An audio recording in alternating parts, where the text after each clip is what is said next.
였습니다. 고맙습니다. 감사합니다. 네. 자, 우리 시장 마무리를 좀 짚고 넘어가 보도록 하겠습니다. 시장에 대한 이야기를 좀 해보도록 하죠. 1880선에서 마무리가 됐는데요. 이제 시장의 모멘텀을 어디에 줄 것인가. 발표되고 있는 실적들도 예상과는 조금 다르게 좀 부진한 부분도 없지 않아 있는 것 같고요. 어떤 부분에 저희가 좀 포커스를 맞춰야 할까요? 네, 일단은 이번 주에 좀 시가총액이 큰 종목들이 목요일, 금요일에 네. 실적 발표가 많이 몰려 있습니다. 가장 중요한 건 삼성전자겠고요. 삼성전자가 실적에 대한 어느 정도 외국인들의 반응이 돌아오느냐, 그런 반응이 수급이 돌아오지 않는다라고 하면은 당분간은 IT가 주도권을 잃은 상황에서의 그런 이런 좀 틈새 장세가 지속될 수밖에 없겠다. 시장을 좀 방향성을 찾는 그런 구간 속에서 최근에 이제 통신주들이 신고가를 가고 나서 이제 통신 장비주들이 지금 코스닥에서는 신고가를 가고 있고요. 또 조선주들이 이제 치고 나가니까 조선주 관련해서 이제 또 오늘 관련 테마주들이 또 올라오는 모습들이었습니다. 이런 좀 틈새적인 장세를 노린 장세가 좀 더 이어지지 않을까 생각이 드는데요.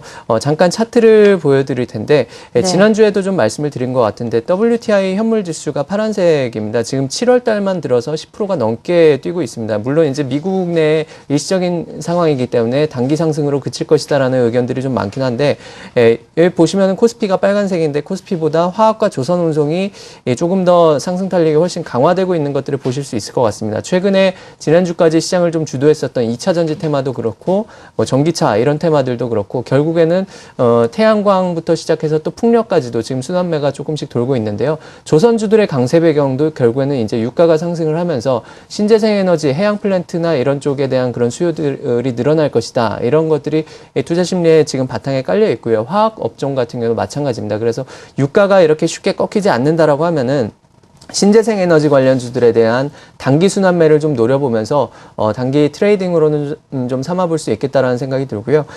계속해서 시장 상관없이 강세를 보이는 2분기 실적 호전주들은 계속 관심을 가지시되 IT 관련주들은 아직까지는 좀 섣부르게 매수하시기보다는 삼성전자가 확실한 방향성을 잡고 나서 네. 그 후발주들을 좀 따라가든지 그런 개념들로 좀 시장을 접근을 해보자 이렇게 말씀을 드리도록 하겠습니다. 네, 일단 그래도 시장이 가장 기본인 실적에 좀 집중을 해야 된다라고 말씀을 하셨고요. 허윤정 연구원께서는 코스닥 시황 어떻게 예상을 하십니까?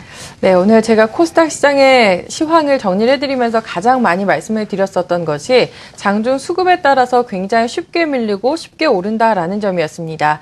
그만큼 시장의 체력 자체가 상대적으로 약하다라는 것을 방증해주는 어떤 하나의 사례로서 좀 말씀을 드릴 수 있겠고요. 비단 코스닥뿐만이 아니라 전반적으로 코스피 시장도 그렇고 최근에 부진한 거래 대금이 연일 지속되면서 시장을 상승 쪽으로 이끌 만한 모멘텀도 여전히 약한 상황입니다. 그렇다고 해서 주도주가 강력하게 부상하고 있지도 않습니다. 그러다 보니까 지수는 어느 정도 좀 갇힌 상황에서 오늘 건설주들이나 조선주들이 상승을 했었던 것처럼 소위 순환매 같은 부분들이 좀 빠르게 일어나고는 있는데요.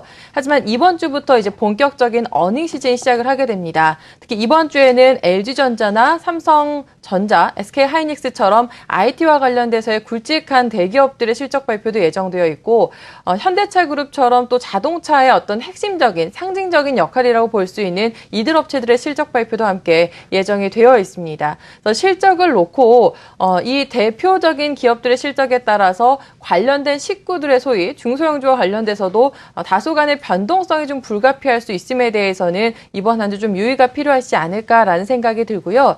그에 따라서 지수보다는 종목에 대한 개별 종목에 대한 접근이 유리하시되 지금으로서는 막연하게 하루 이틀을 좀 더 끌고 가시는 것보다는 짧게 끊어 가시는 쪽의 대응 전략에 대해서 말씀을 좀 드려보고 싶습니다. 그리고 조선주, 건설주 이들 같은 경우에는 아직 실적 기반 자체가 탄탄하지 않은 상황들이기 때문에 특히나 뺄 때는 또 실적 때문에 빼는 경향들이 있어서 이런 점들은 특히나 더욱더 짧게 치고 가시는 쪽으로 대응 전략 안내를 드립니다.